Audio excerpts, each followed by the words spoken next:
देखिए, वैसे तो बॉलीवुड के किसी भी लोगों के ऊपर किसी भी बात पर यकीन करना मतलब खुद के पैर पर कुल्हाड़ी मारने जैसा होता है। ये जो भी बातें बोलते हैं, ये बस इनका एकमात्र लक्ष्य यही होता है कि किस तरह से मीडिया में बने रहना है। खबर चाहे निगेटिव हो या पॉजिटिव हो, मीडिया में बने रहना इनका सबसे पहला उद्देश्य होता है, एकमात्र लक्ष्य होता है। तो आपने देखा होगा कि कुछ साल पहले जानवी कपूर और सारा अली खान ये केदारनाथ गई हुई थी। अब कॉफी विद करण में ये दोनों मिलकर एक स्टोरी सुना रही हैं। हालांकि ये स्टोरी कितना सच है ये यही लोग जानते होंगे, क्योंकि देखने तो कोई नहीं। आपने अक्सर देखा होगा कि बॉलीवुड के ये जितने भी नेपो किड्स हैं, सेलिब्रिटीज हैं, इनकी घूमने की जो अब फेवरेट जगह हो गई है वो है मालदीव्स। हर महीने हर हफ्ते ये लोग मालदीव्स पहुंच ही जाते हैं। ऐसा लगता है मालदीव्स ना हो गया कोई देश नहीं है, नानी का घर है, जब मुंह उठाओ चले जाओ वहां पर। क्योंकि वहां जाने के लिए इन्हें खुद की जेब से पैसे नहीं खर्च करने पड़ते, ना ट्रेवल का, ना खाने पीने का, ना रहने का। वहां पर घूमने तक के पैसे दिए जाते हैं, क्योंकि ये सारा खर्च ट्रेवल एजेंसियां उठाती हैं। जो कपड़े ये पहनते हैं वो कपड़े भी जो ब्रांडेड पहन के जाते हैं, ब्रांडेड कपड़े जो है वो कंपनियां दे देती हैं। रहने खाने का खर्चा, होटल का, सब कुछ स्पॉन्सर्ड होता है।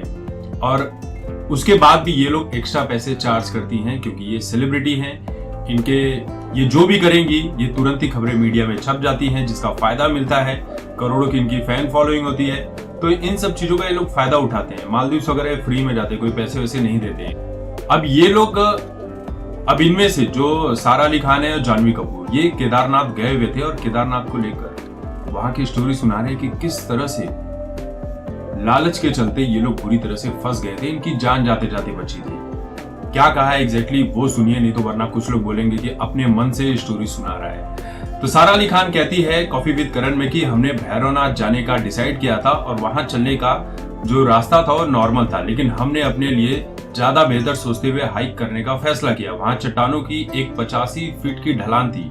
इन्होंने ढलान की जो गहराई है वो भी नाप ली कि 85 फीट थी एग्जैक्ट। लेकिन जानवी का कहना था कि चलो इसके लिए क्लाइंबिंग करते हैं। सारा आगे कहती है कि जानवी को जो है क्लाइंबिंग करने में डर लग रहा था, लेकिन लगा कि जानवी का मूड खराब ना हो, इसलिए उसके लिए उसने हाँ कह दिया। लेकिन मुझको भी अंदर से डर लग रहा था और यकीनन वहां की हिलती चट्टानों के कारण हम नीचे गिर सकते थे, ये बात हमारे दिमाग में चल रही थी। अब क्लाइंबिंग करते वक्त ये लोग बुरी तरह से वहां पर फंस गए, ऐसा इनका कहना है। फंस गए, वहां उन्हें कोई मदद नहीं मिल रही थी, लेकिन तभी एक फैन उनकी तरफ आया और इन्हें लगा कि वो उनकी मदद करने आ रहा है, लेकिन वो सेल्फी लिया और वहां से निकल गया।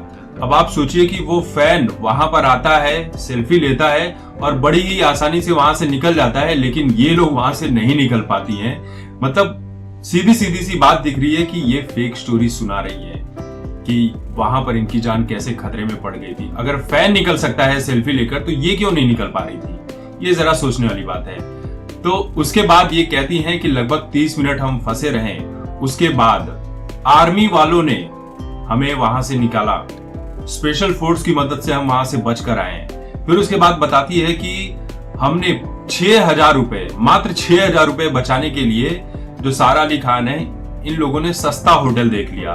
और उस सस्ते होटल में इन्हें बहुत ज्यादा ठंड लगने लगी, क्योंकि केदारनाथ में उस वक्त बहुत ठंडी पड़ रही थी। हमने कपड़े तो बहुत सारे लिए हुए थे, लेकिन उसके बाद भी हमें ठंड लग रही थी। हमारे होंठ नीले पड़ गए थे ठंड से, ऐसा लगा कि हम मर जाएंगे। तो इसलिए दूसरे ही दिन हम केदारनाथ छोड़कर मुंबई लौट कर आ गए। और ये जो कहानी है पूरी तरह से फेक लग रही है, क्योंकि इस पूरे कहानी में जो ये सेल्फी वाली बात बताई कि एक फैन आया इनके पास, इन्होंने उस फैन ने सेल्फी ली और वहां से निकल गया, इनकी मदद नहीं की। तो उस फैन ने सेल्फी क्या ऐसे ली क्या कि ये वहां पर लटकी पड़ी हुई है खाड़ियों के बीच में, और फैन ने दूर से 10-12 फीट दूर से सेल्फी वगैरह ली? ऐसा तो होगा ही नहीं। इनके हिसाब से तो पास से लिया सेल्फी उसने और निकल गया। ये पूरी कहानी फेक लगती है।